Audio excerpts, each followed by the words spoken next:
ప్రభుత్వం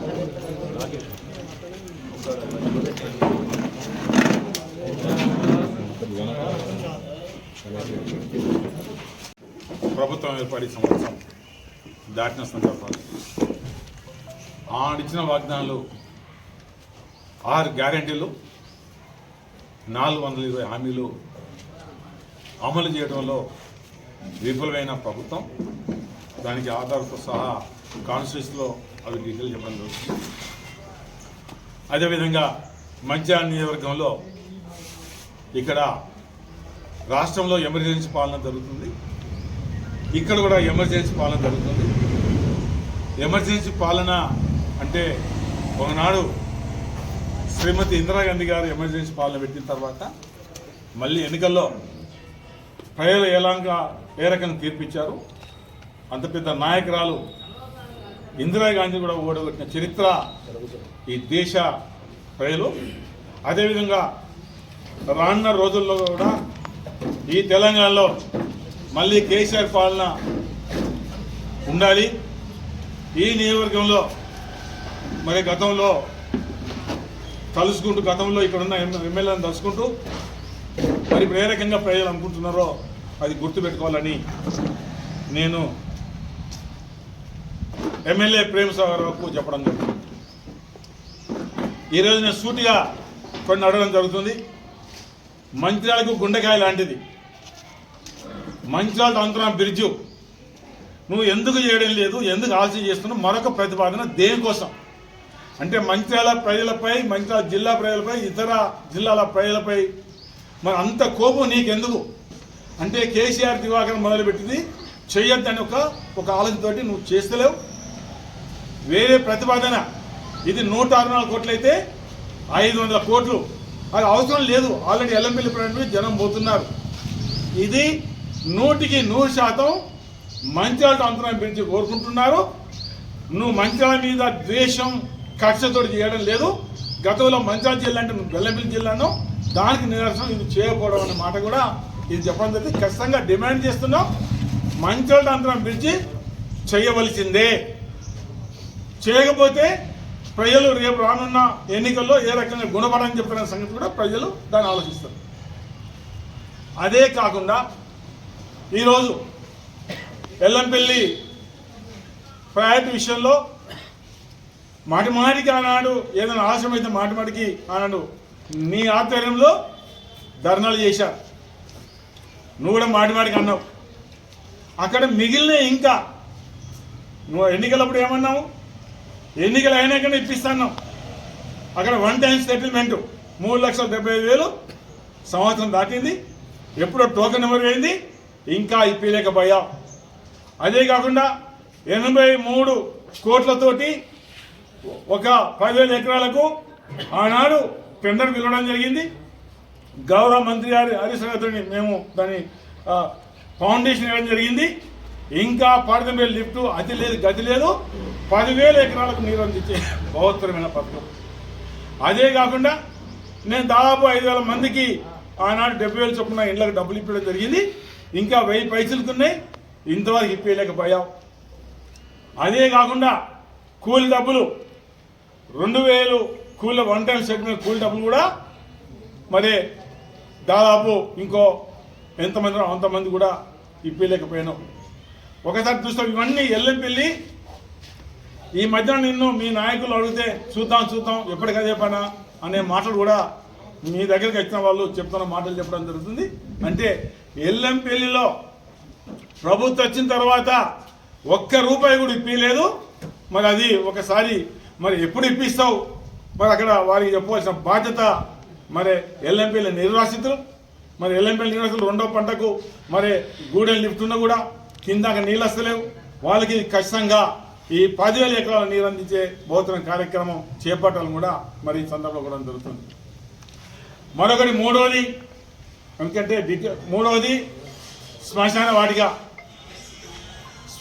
వాటిక గతంలో ఒక దాత అక్కడ కట్టడం జరిగింది. కొందరు దాదాపు 3-4 ఏళ్ల కింద కొంత మంచి కడితే బాగుండని ఇక్కడ ప్రజల కోరిక మేరకు ఆ దాతను కూడా అడగడం జరిగింది. దాన్ని ఇస్తే మున్సిపల్ నుంచి డెవలప్ చేస్తాం, బ్రహ్మాండం చేస్తామంటే దాత దానికి వాళ్ళ అనుకూలంగా లేని సందర్భంలో అప్పుడు దాతల సహకారంతో ఒక మీటింగ్ పెట్టి మరి మనం ఎందుకంటే భూమి అక్కడ లేదు, అక్కడ గవర్నమెంట్ భూమి లేదు, అప్పటికి భూదాన భూమి తీసుకున్నాం. కానీ భూదాన భూమిలో కోర్టుకు కొన్ని ఎకరాల భూమి ఇవ్వడం జరిగింది. అప్పటికే ఎంసీహెచ్ ఉంది, అక్కడ శ్మశాన వాటిలో కట్టడానికి వీలేదని కొనాలంటే ల్యాండ్ అక్వైర్ చేస్తే చాలా ఎందుకంటే రేటు తక్కువ వస్తుంది, అక్కడ వాళ్ళు నష్టపోతుందని దాదాపు 1 ఎకరం 3 గుంట్ల భూమి మేము అంటే తీసుకోవడం, ఇక్కడ అందరితోటి దాతతో మీటింగ్ పెడితే స్వచ్ఛందంగా ఎవరిని కూడా బలవంతం చేయలేదు. దాదాపు 1,30,00,000 దాకా అందరు చందాలు రావడం జరిగింది. 90 లక్షల దాకా ఇవ్వడం జరిగింది. అప్పుడు భూమి కన్నప్పుడు ఇది ఎక్కువ ధరని బాగా నానా హంగామా చేశాం. దాని తర్వాత 21లో నీళ్ళు వచ్చినాయి. నీళ్ళు వచ్చినాక ఎక్కడైతే భూమి తీసుకుని అక్కడ పోయి జెండాలు పట్టుకొని ఇక్కడ కడతారు అన్నారు కాంగ్రెస్ వాళ్ళు. అర్థం చేసుకోండి. అయినా నీళ్ళు వచ్చిన తర్వాత కూడా అంతకుముందు నీళ్ళు రాకముందు ఒక 70 లక్షలు వసూలు చేస్తే నీళ్ళు వచ్చినా కూడా మళ్ళీ 20 లక్షలు ఇచ్చారు. ఇచ్చిండు 90 లక్షల దాకా వసూలు చేయడం దాంట్లో సహకారం. అందులో చాలా మంది ఇచ్చారు. ఒక మాట నేను కూడా చెప్పుకోవాలి, నేను కూడా ఆ భూమికి 5 lakhs చెక్ ద్వారా ఇవ్వడం కూడా జరిగింది. ఆ భూమి కొనుగోలు ఆనాడు మళ్ళీ కడతామంటే ఈయనే స్వయంగా పోయిపోయి దాని నీళ్ళలా కడతారు అన్నారు. అంటే ఎన్నో కట్టొద్దని చాలా భూమి కొన్నప్పుడు ఇబ్బంది, నీళ్ళు వచ్చినాక ఇబ్బంది, మళ్ళీ 2022లో కూడా నీళ్ళు వచ్చినాయి. కానీ ఏదైతే మేము కొన్నామో అక్కడ నీళ్ళు రాలేదు, ఇక్కడ భూదానిలో నీళ్ళు వచ్చినాయి. మరి ఇలా భూదానిలో నువ్వు కడుతున్నావు కదా, అది కూడా నేను మనవి చేస్తున్నా. మేము ఆనాడు కూడా ఖచ్చితంగా గోదావరి రోడ్డుకు కట్టాలి. అదే పవిత్రమైన స్థలం. గోదావరి రోడ్డు అంటే టువర్డ్స్ మనం గోదావరి పోతుంటే టువర్డ్స్ లెఫ్ట్ సైడే సాధారణంగా మీరు చూస్తే చాలా తెలుసు, అక్కడ గోరీలు కానీ అది కానీ పునః శ్మశాన వారిగా అడిదిక్కు. అందుకే మేము అడిదిక్కు ఉన్నాం. ఇడిదిక్కు ఏంటిదంటే ఇడిదిక్కు ఒక దిక్కు అక్కడ ఇప్పుడు గట్టెక్కడ ఒక దిక్కు సమ్మక్క స్థలమ్మ ఇల్లారులు ఉన్నాయి. దాని తర్వాత జమ్మి చెట్టు ఉంది. దాని తర్వాత రమ సత్యనారాయణ స్వామి టెంపుల్ ఉంది, శివాలయం ఉంది, ఆంజనేయ గుడి ఉంది, సమ్మక్క స్థలమ్మ జాతర ఉంది. అదే కాకుండా పుష్కరప్పుడు లక్షల మంది వస్తారు. అదేవిధంగా శివరాత్రికి లక్షల మంది వస్తారు, సమ్మక్క జాతరకు వస్తారు, దసరాకి వస్తారు, పవిత్ర గోదావరి స్నానానికి అటు పోతారు. కానీ సాధారణంగా మనం పోతున్న లెఫ్ట్ సైడే ఉండాలి, రైట్ సైడ్ అయితే ఈ దేవుళ్ళ మీదకి వస్తుందనే ఆలోచనతో మేము భూమి అట్టుకున్నాం. ఇలా ఎక్కడ కడుతుందండి రైట్ సైడ్. ఆ పొగ ఎక్కడ పోతుందండి? ఈ గుళ్ళ మీద పోదా, ఇళ్ళ మీద పోదా, సమ్మక్క గడ్డ మీద పోదా, జమ్మి చెట్టు మీద పోదా, 3 గుళ్ళ మీద పోదా, లక్షల మందికి. అంటే మనోభావాలు ఎట్లుంటాయి. మనము గోదావరి స్నానం పోయేటప్పుడు అది క్రిమేషన్ చేసినప్పుడు ఆ పొగ వీటి మీద పడే అవకాశం ఉంటుంది. ఇది ఎందుకు చెప్తున్నా, ఇది నాకున్న అవగాహన ఎందరో అన్న మాట ఇవ్వాలని చెప్పడం జరుగుతుంది. కానీ ఆనాడు మేము కొన్న భూమి 2020లో నీరు రాలేదు, అక్కడనే దాదాపు 90 లక్షలు ఇచ్చాం.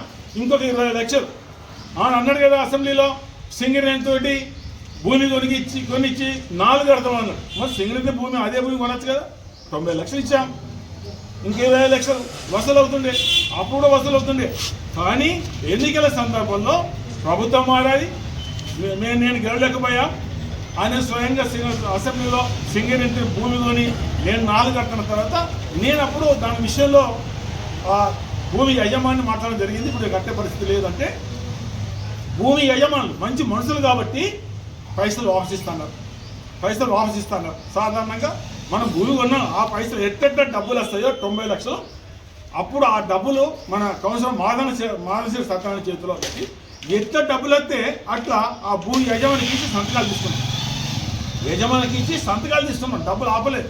యజమానికే దాదాపు 89 లక్షలన్నర ఆ భూమి యజమానికి ఇచ్చాం.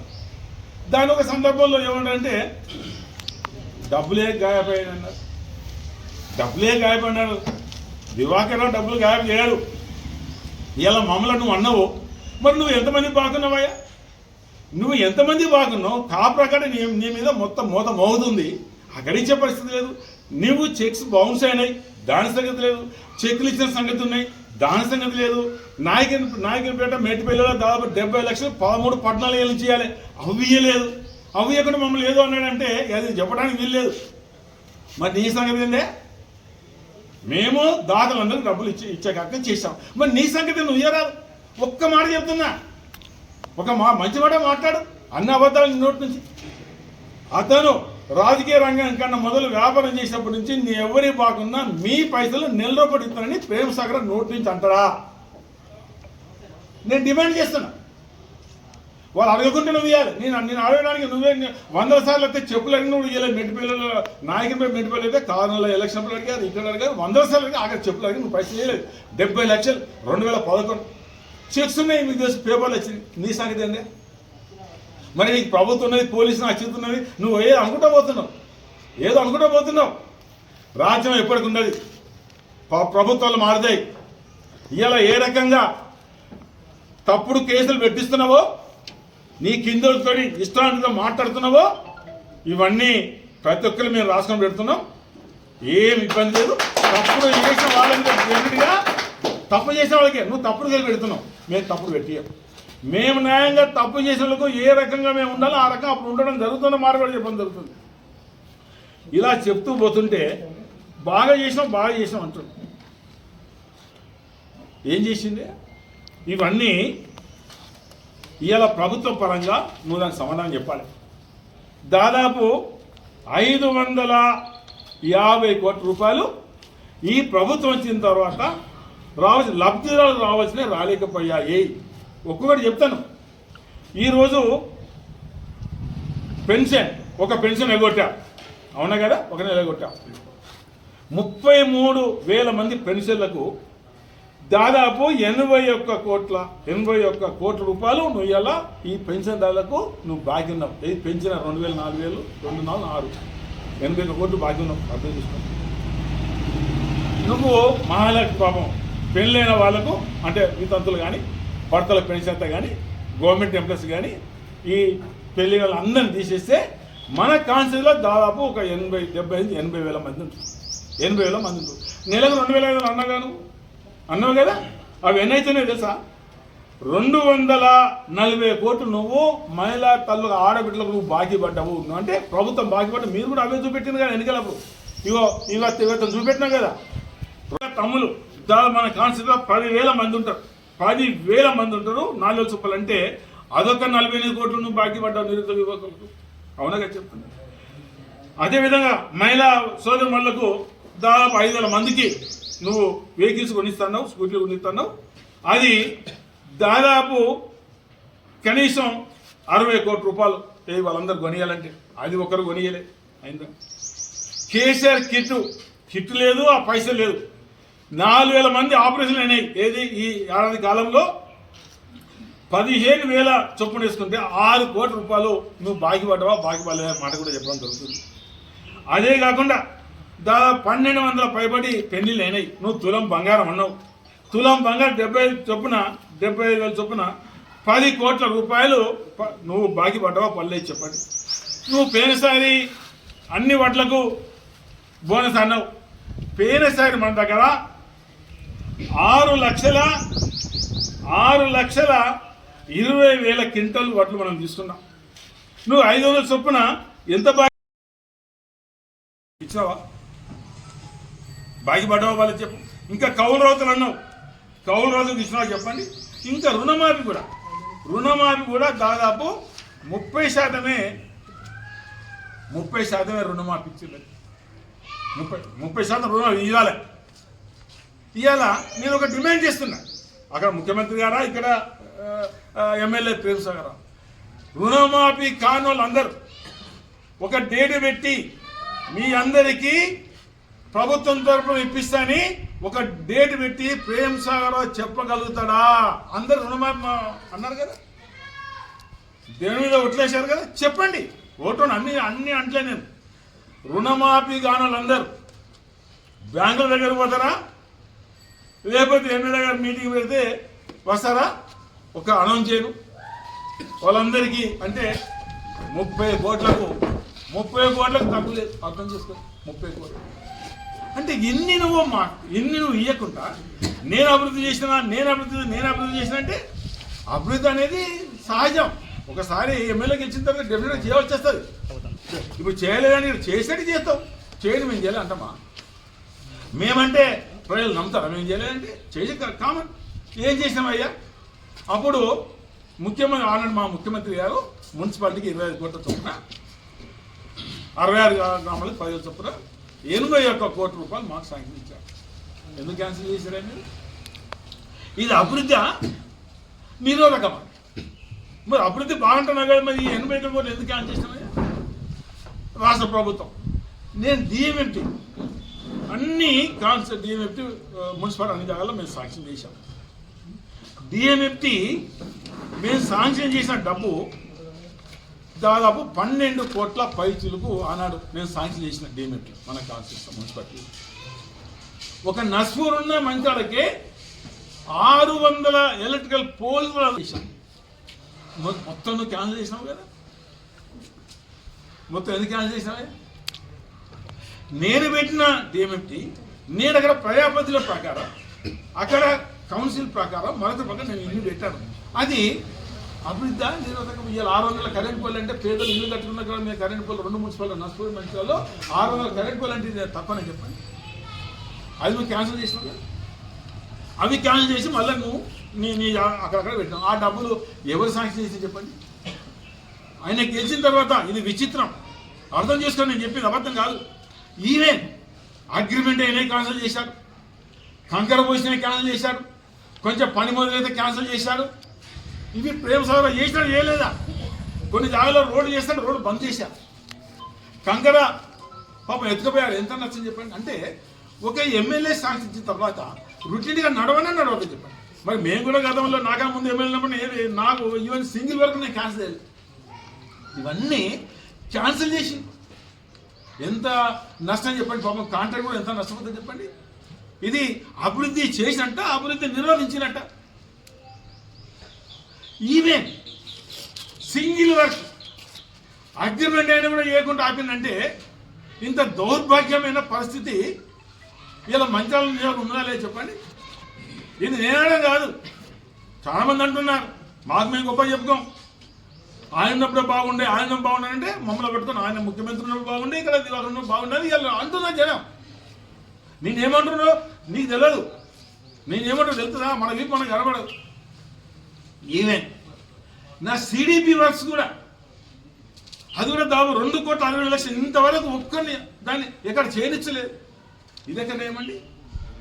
నేను నాకు అధికారం, ఈవెన్ నా వర్క్స్ సిడిపి మళ్ళీ క్యాన్సిల్ చేసే అధికారం లేదు.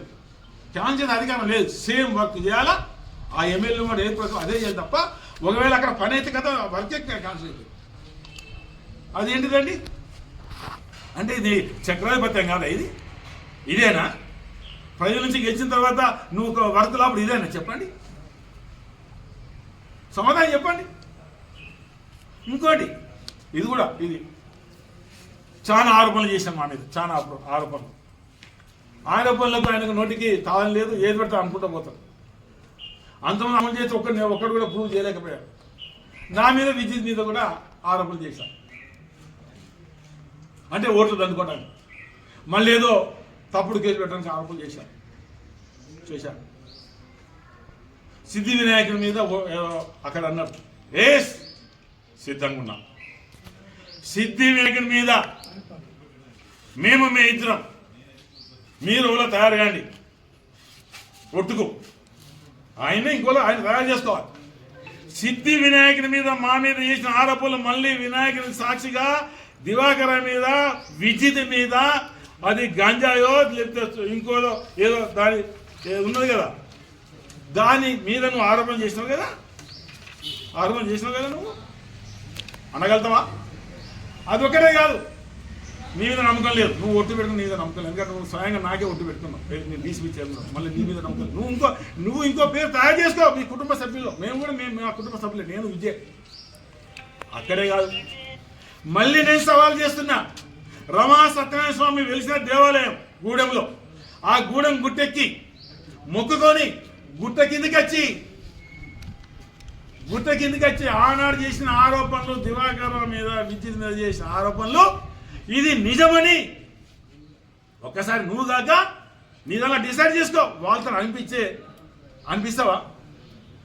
అనిపిస్తావా? మేము సిద్ధంగా ఉన్నాం.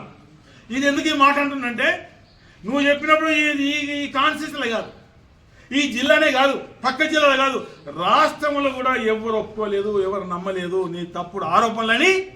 అందుకే దీన్ని మేము సిద్ధం, అన్నిటికీ మేము తయారు లేవు. సాధారణంగా ఎక్కడ కూడా ఎవరు కూడా ఒట్టు పెట్టుకోరు. కానీ నువ్వు చేసిన ఈ ఆరోపణలు గంజాయి కానీ సుపాయి కానీ నువ్వు అనాలే. దేవుని దగ్గర పోయి దర్శనం చేసుకొని నీతో ఇంకొకరు నీ పేరు చెప్పా, మేమేదో చెబుతున్నాం. మళ్ళీ కింది కార్యకర్తలు కాదు, ఈ కింద వాళ్ళతో ఏదో ప్రెస్ మీట్ ఇచ్చి అట్లా అనిపిస్తే ఎవరు ప్రెస్ మీట్ పెడతారు, ఎవరు ఏ రకంగా అంటారు, మొత్తం మేము రాష్ట్రం పెడుతున్నాం. 4 ఏళ్ళే ఏమి వెనుకముందు ఏం లేదు. 4 ఏళ్ళ తర్వాత ఇందిరాగాంధీ అసలు ఓడిపోయిన సంగతి తెలుసు. అంతకుముందు కాంగ్రెస్ పార్టీ 5 నెలలకే 4 రోజులే 26 సీట్లకే ఫలితమైంది. ఇవాళ గదే పరిస్థితి అవుతుంది. ఇది అంటే ఆరోపణలు చేసి నిరూపించుకోవాలా. ఇవాళ నేను ఏదైతే మాట మాట్లాడుతున్నో ప్రతి మాట భగవంతుని నమ్ముకునే మాటలు తప్ప నేను తప్పు మాట్లాడే అవసరం నాకు లేదు. ఇవి ఇన్ని ఈ విధంగా ఇంకా చెప్తుంటే అసలు చెప్తుంటే అసలు ఏమని చెప్పాలి మాకే అర్థమైంది. ఏ రకంగా మంచి వాళ్ళంతా శ్మశానం అయిపోయింది. ఇవాళ స్వచ్ఛందంగా చేసుకుంటున్నట్ట, స్వచ్ఛందంగా గుళ్ళ కొట్టుకుంటారు. ప్రజలు బాగా గమనిస్తున్నారు. వస్తే పార్లమెంట్ నిన్ననే పాస్ అయింది, ఎప్పుడు ఎన్నికలు వచ్చేది తెలియదు. అప్పుడు ప్రజలు ఏ రకంగా గుణపాఠం చెప్పినా డెఫినెట్ గుణపాఠం చెప్తారు, దానిలో ఏమాత్రం అనుమానం లేదు. మేమేదో తొందరపడతలేము. మనం ఇప్పుడే 10 కాలం మేము పోతే 10 లేకపోతే నువ్వు ఎట్లుంటో సంగతి తెలుసు. మేము 10 ఉన్నా లేకున్నా ఏదో సింపుల్ జీవితం ఆడ ఒక మాట అన్నాడు. ఏమన్నాడు? దివాకర్ ఎక్కడ పోయినా పోలీసులే, మీరందరూ విలేకరులు. మంచిర్యాల నా ఎమ్మడి పోలీస్ జీప్ ఉందా? లేదు. ఎక్కడ ఏ పోటీ నర్సులలో సాధన లేదు. ఏదో దూరం పోతే అప్పుడప్పుడు ఇంకో జీవో వచ్చేది.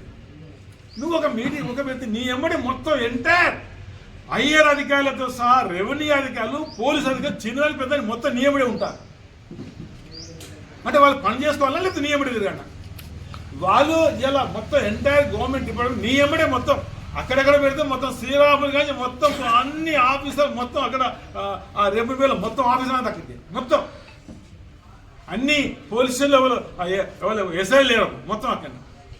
నువ్వు నన్నప్పుడు మరి నువ్వు దాన్ని పాటించాలి కదా, నువ్వు పాటించాలి కదా. ఎన్ని తప్పుడు కేసులండి. భగవంతుడు క్షమిస్తాడా? భగవంతుడు క్షమించాడు. తప్పులు కావాలని ఫోన్లు చేసి తప్పు పెట్టు, ఆ కేసు పెట్టు, ఈ కేసు పెట్టు, ఇది పెట్టు, అది పెట్టు, డబ్బులు ఇచ్చింది ఖైదు లేకున్నా కథవ లేకున్నా పెట్టు పెట్టు పెట్టని దాదాపు ఈ నియోజకవర్గంలో కనీసం ఒక 60 పైన మంది ఏదో రకంగా కేసులు పెట్టి జైలు పెట్టారు. మరి మేము కూడా ఎన్నో నుంచి రాజకీయాలు ఎన్నో ఉంది. ఇది ప్రజలు గమనిస్తున్నారు. ఇంకా ఇంపార్టెంట్ వరకు ఇప్పుడు ఇంపార్టెంట్ వరకు మేము బైపాస్ రోడ్ పెడితే కౌన్సిలర్ స్వయంగా వ్యతిరేకించారు. బైపాస్ రోడ్ 14 కోట్లు పెడితే ఒక 50 లక్షలు మున్సిపాలిటీ పెడుతున్నావో పెద్ద ఆనాడు కాంగ్రెస్ వస్తుంది మున్సిపాలిటీ ఎట్లా పెడతాను. ఆ రోడ్ ఎవరు నడుతున్నాడు? బైపాస్ రోడ్ ఎవరు నడుతాం? మంచాల ప్రజలు లేకపోతే జనం ఎవరు నడుతున్నాడు? వ్యతిరేకించలేదు. ఇంకొక మాట కూడా అంత ఆయనకి ఎంత ఫుల్ అంటే బ్రహ్మాండంగా డివైడర్ కట్టినాం, బ్రహ్మాండంగా లైట్లు పెట్టినాం. ఆ డివైడర్లో చెట్లు పెట్టి నీరు పోతే ఏం పాపం అవుతుందయ్యా? అంటే దివాకర్ రావు ఈ రోడ్డు చేసిండు, ఈ దివాకర్ రావు అప్పుడు ఎమ్మెల్యే డివైడర్ కట్టిండు, దాంట్లో చెట్లు పెడితే అందం ఉంటుంది. ఇది దివాకర్ చేసిండు, దివాకర్ ఎందుకు పేరు అనేది ఒక దుర్బుద్ధి. అవునా కదా చెప్పండి, వాస్తవం చెప్తున్నాను. ఎందుకంటే మేము అన్ని పెట్టలే.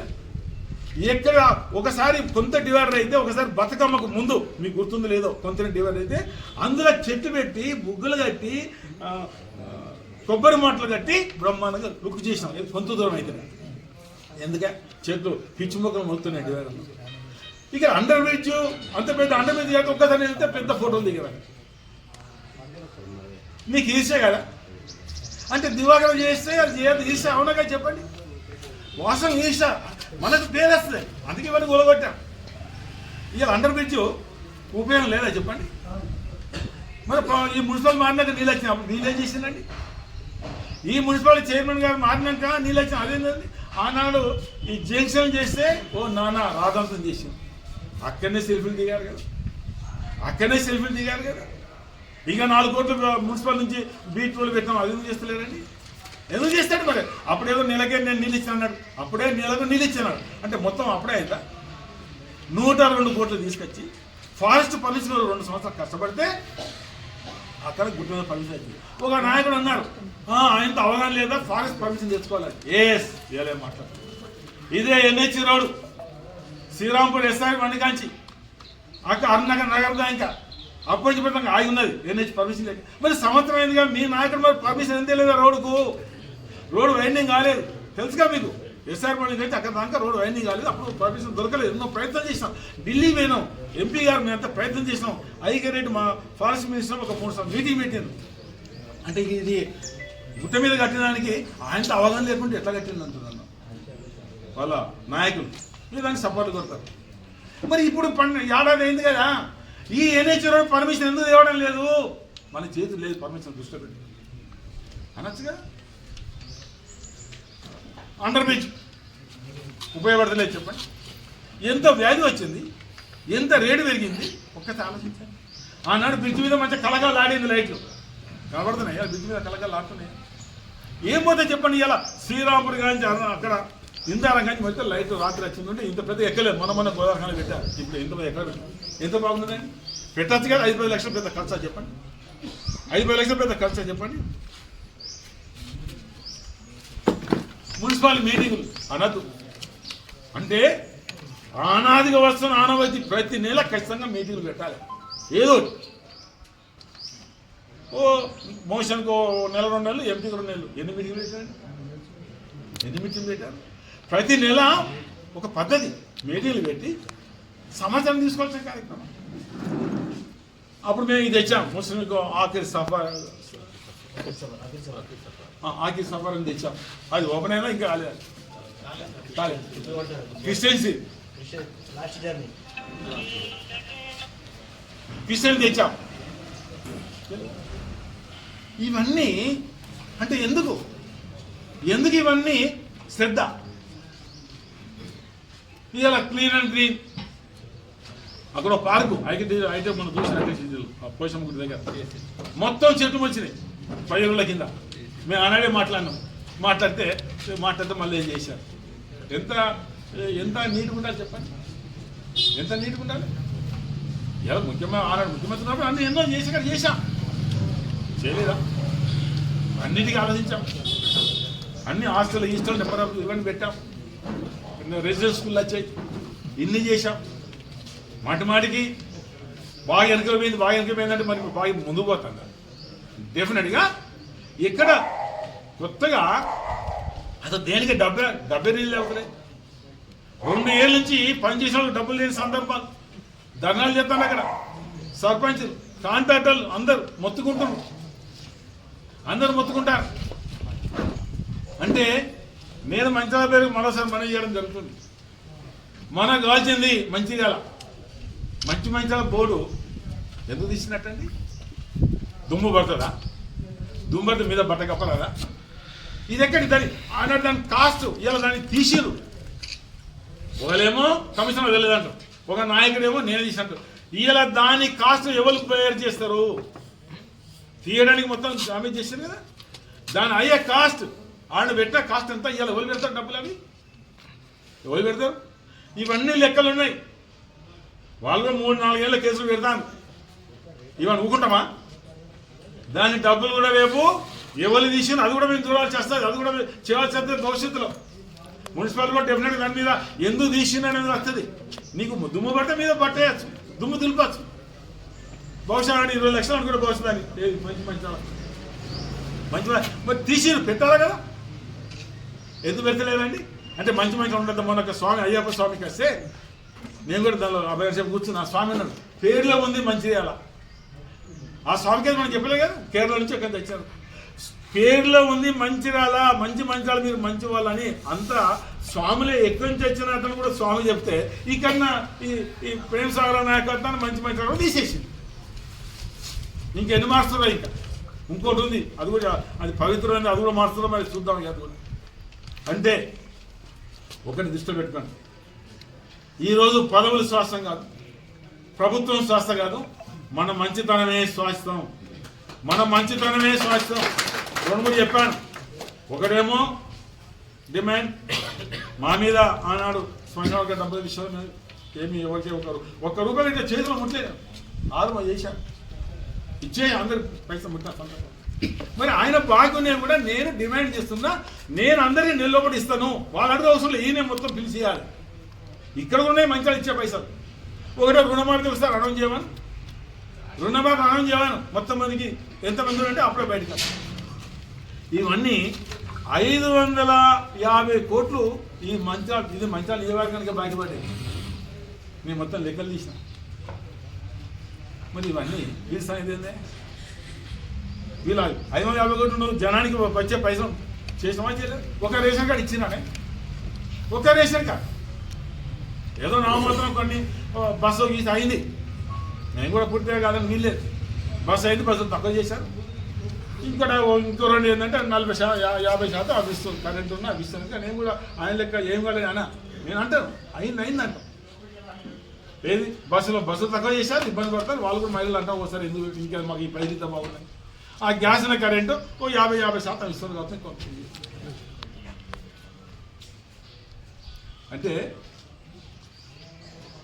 ఎల్లంపల్లి విషయంలో కానీ అంతరం బ్రిడ్జ్ విషయంలో కానీ ఇప్పుడు శ్మశాన వాడిగా ఏదైతే ఆయన ఉన్నామో గడ్డ మీద ఉంది ఆయన వాళ్ళకు లబ్ధిదారులకు యజమానులకు డబ్బులు ఇచ్చేసాం గడ్డ మీద కడితే బాగుంటుంది అదొకటి రెండోది ఇందాక నేను చెప్పాను మనిషి మనోభావాలు చెప్పాను నేను అయినా గోదావరి దగ్గరనే ఉండాలి మీరు బాగా మీరు అబ్జర్వ్ చేసుకోండి నేనేదో ఈ కొద్ది కట్టదని అంటే నేను కట్టదని కడనా ఈ రోడ్ ఏమైందండి ఇది ఎందుకు చెప్తలేదండి ఇది మంచి లుక్ రాదా ఐబీ నుంచి శ్రీనగర్ దాకా 35 కోట్లతోటి 10 మీటర్ల బ్రహ్మాండంగా ముచ్చడిగా బ్రహ్మాండంగా కలవట్టు కథ డివైడర్ ముచ్చడిగా ఉంటుంది అది చేస్తే దివాకర సాంక్షన్ చేసి అది చేయాలి అదేమో స్ట్రెంథనింగ్ చేయించాను ఎన్నిచ్చి వాళ్ళతో ఇదో సాంక్షన్ చేసాం 35 కోట్లు ఎందుకు చేస్తలేదండి ఇంకా చాలా ఉన్నాయి చెప్తాను మన దేవాలయానికి దాదాపు 1,97,00,000 మంజూరు చేశాం 8 నెలల అదిగా ఇంకా దాని పోతుపల్లి నీళ్ళు వస్తే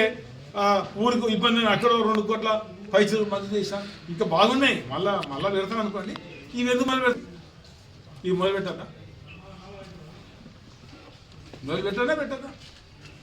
అంటే నేను ప్రెస్ వాళ్ళకి చెప్పేదల్లా ఏదో ఆయనే వచ్చినప్పుడు అప్పుడు ఎమ్మెల్యే లేనప్పుడు ప్రెస్ మీట్ వచ్చినప్పుడు ఇప్పుడు వచ్చినప్పుడు ప్రెస్ మీట్ ఇంకోటి ఉన్నది అని చెప్తాను దానికి ఆయనే అన్నాడు నేను ఇంకొక మాట చెప్తున్నాను ఇవాళ ఈ పాయింట్ కూడా రాయండి మంత్రాల నియోజకవర్గంలో ఈ ఏడాది కాలంలో ఒక సిట్టింగ్ జడ్జి వేయండి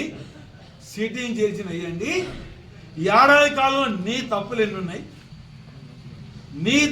ఉన్నాయి ప్రభుత్వ తప్పులా నీ తప్పులా దివాకర తప్పులా గతంలో నాది కూడా 10 ఏళ్ళు తీసుకుంటా 20 నాది కూడా తీసుకోండి నాది 20 ఏళ్ళు తీసుకోండి నా తప్పు ఆయన ఎమ్మెల్సీ కానీ ఆయనే తీసుకోండి సిట్టింగ్ జడ్జి తోటి విచారణ జరపాలని నేను డిమాండ్ చేస్తున్నాను అది లేకపోతే నీ తప్పులు ఒప్పుకున్నట్టు నువ్వు సిట్టింగ్ జడ్జి తోటి నువ్వు విచారణ చేయకపోతే 100% నీ తప్పులే నీ మాట 100% నీ తప్పులు నువ్వు ఒప్పుకొని నీకు ధైర్యం లేక చెప్పలేకపోతున్నా నేను జడ్జి ఆయన ఒకసారి అన్నాడు నేను సిట్టింగ్ జడ్జి తోటి చేయిస్తాను అన్నాడు అది తర్వాత చెప్తాను చేయించాలి ఎవరో జేబులో పోయినా కూడా తెలవాలి ఎవరో జేబులో డబ్బులు పోయినాయి అది కూడా తెలవాలి అంటున్నా ఇప్పుడు ఎక్కడెక్కడ డబ్బులు తీసుకున్న సంగతి తెలియదా ఎక్కడెక్కడ సెటిల్మెంట్ చేసి డబ్బులు నీకు వచ్చేది తెలియదా నువ్వు బాకీ ఉన్నోళ్ళకి ఏ భూములు రిజిస్టర్ చేస్తున్నావు మాకు తెలియదా అన్నీ ఉన్నాయి మా దగ్గర నువ్వు బాకీ ఉన్నోళ్ళకు ఏ భూములు రిజిస్టర్ చేస్తున్నావు మాకు తెలియదా ఎంతమంది అయ్యేలా ఎంతమంది ఇక్కడ వ్యాపారుల దగ్గర ఇక్కడ వాళ్ళ దగ్గర నువ్వు డబ్బులు తీసుకుని తెలియదంటే పొరపాటు పిల్లి కళ్ళు మూసుకొని పాటు చూడాలంటే పొరపాటు మరొకటి 100 ఎలుకలు తిన్న పిల్లి తీర్థయాత్రలు వెళ్ళినట్టుగా నువ్వెన్నో తప్పులు చేసి మా మీద తప్పులు రుద్దితే ఇక్కడ ప్రయాణికం ఎవరు నమ్మరు అనేది ఒకసారి మంచాల ప్రజలకు సవిరంగా నేను మనజేయడం జరిగింది భవిష్యత్తులో మీ మంచాల ప్రజలు కాన్స్టిట్యూన్సీకి అండగా ఉంటాం 4 ఏళ్ళు ఓపిక పడితే మళ్ళా కేసీఆర్ రాష్ట్రానికి గులాబీ జెండా ఎగురుతుంది.